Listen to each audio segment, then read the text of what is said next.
It's always fun to create conversations. It's what we do on arrow.net, ARROE.net. All right, let's play it forward. These are real people, real stories, the struggle to play it forward.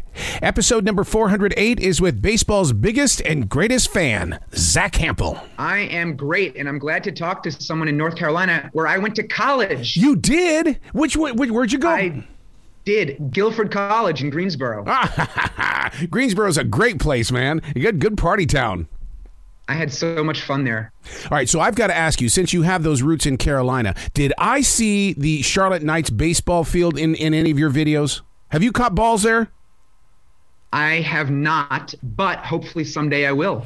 I hope so too, because I would love to get your insight. Because I mean, you've not everybody can say that I've been to every single baseball field, but you have taken that journey, and I swear you have found victory everywhere.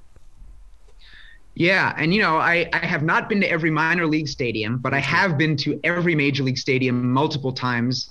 There's 30 major league teams, and yet somehow I've been to 61 different major league stadiums if you take all the old ones and all the one-off venues where Major League Baseball plays. So I am on the road a lot during the season. I've been to more than 1,800 games and snagged more than 11,000 baseballs at this point. It's pretty crazy. Well, I'm so glad that they have done a documentary on you, Zack Hample versus the world, where people can get it pretty much anywhere these days. But we finally get to know you. We've seen stories, but now we get to see you. That's exactly right. All the interviews that I normally do are really short. And, I'm sorry that you and I can't talk longer. Maybe we'll jump back on the air some other time. But I understand how the media works. You got to keep things moving. And it really is nice to have a longer form piece out there. This movie is 95 minutes, and it blows my mind that this thing is all about me. Like, what the heck? It's such an honor. And I hope that people watch it. It truly is an entertaining and beautifully crafted film. I'm a little bit biased, but in all seriousness, it's a work of art. Yeah, but we need it, though. People need to know what a real fan of the sport is. It doesn't have to be a team, but you are a fan of the sport. Yeah, I actually don't have a favorite team, which a lot of people think is weird, and I get that. But, you go to a game in Cincinnati, you go to a game in Milwaukee, and it's always like, welcome to the best fans in baseball. And it's like, okay, we're all the best fans in baseball. I get that. And I just have this perspective where I've seen so much, and I just really love the sport. And it's amazing to be able to give so much back to the sport while I run around and have my fun, to have connected with so many people in so many cities, and to help kids out there catch balls and to raise money for charity. And yeah, there's a lot of haters as well, which is weird. The film goes into that, but my whole journey is really kind of bonkers. What is it like for you to go into a stadium? I mean, you've got the mitt. God dang, I loved wearing my mitt to those games all the time. I mean, I'm jealous of you that you've done it in so many stadiums. But for you to go in there and basically you are a baseball magnet, how does it always find you?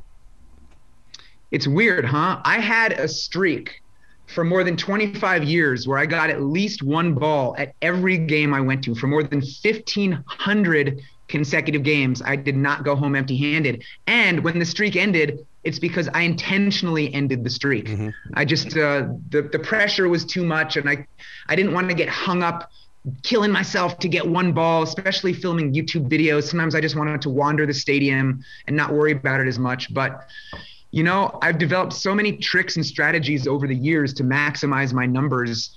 I ask foreign players for balls in their native languages. I have hats and shirts of all 30 teams so I can dress up like I'm a fan of the visiting team, kind of make myself a more appealing target. And then, of course, catching batted balls.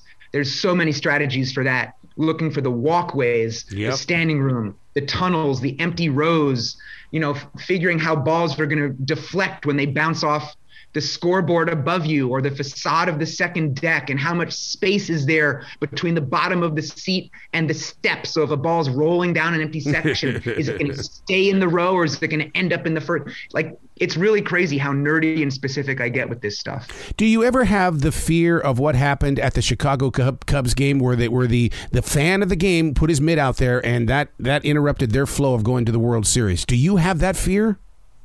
Steve Bartman. Oh, man, I feel for that guy. And yes, I have that fear. I almost had my own Steve Bartman moment in the postseason in 2017 at Yankee Stadium.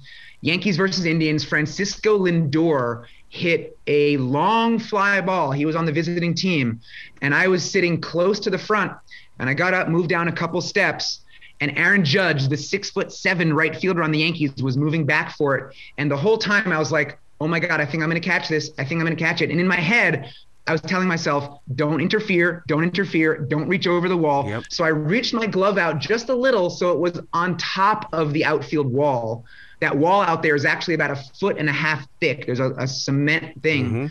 And I was going to catch that ball. And then Aaron Judge, so tall, jumped up out of nowhere and caught the ball 1 foot in front of my glove. Jeez. So I could have robbed him.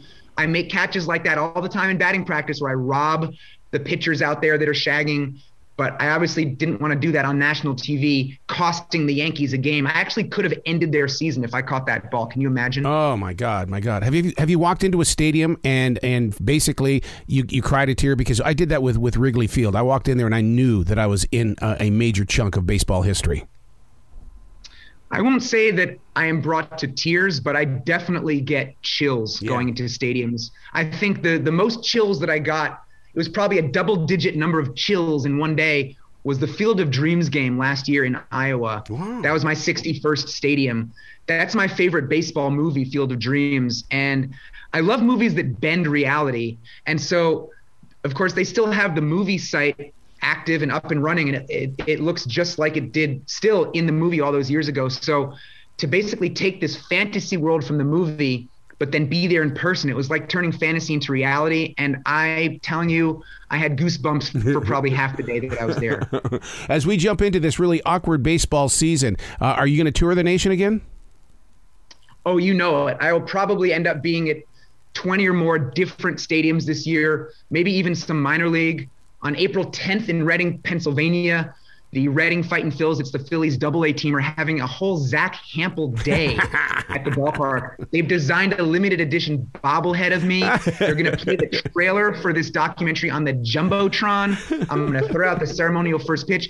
So, you know, I normally do major league games, but sometimes I have big things in the works for the minors, and I'm going to be all over. I'm probably going to post at least 50 or 60 videos on my YouTube channel, so people should definitely search my name there, Zack Hample. I have a ton of fun with this. I get all over the place and, you know, interacting with the players, the fans, eating weird food, exploring the stadiums, maybe some travel vlogs in there as well. So, yeah, lots of good times ahead. Well, when you're out there on that mound and you're throwing that first pitch, please don't have a Baba Booey moment. You don't need to have that on your YouTube channel. No, I certainly do not. Zack, you got to come back to this show anytime in the future. You're right. 8 minutes is not enough with you. And you are just a man that loves his sport, and a lot of people can feed off that energy. Well, I really appreciate that. I would be delighted to talk to you for any amount of time at any time. So let's be in touch and we'll make it happen. All right, man. You be brilliant. All right, guy? Thank you. You too.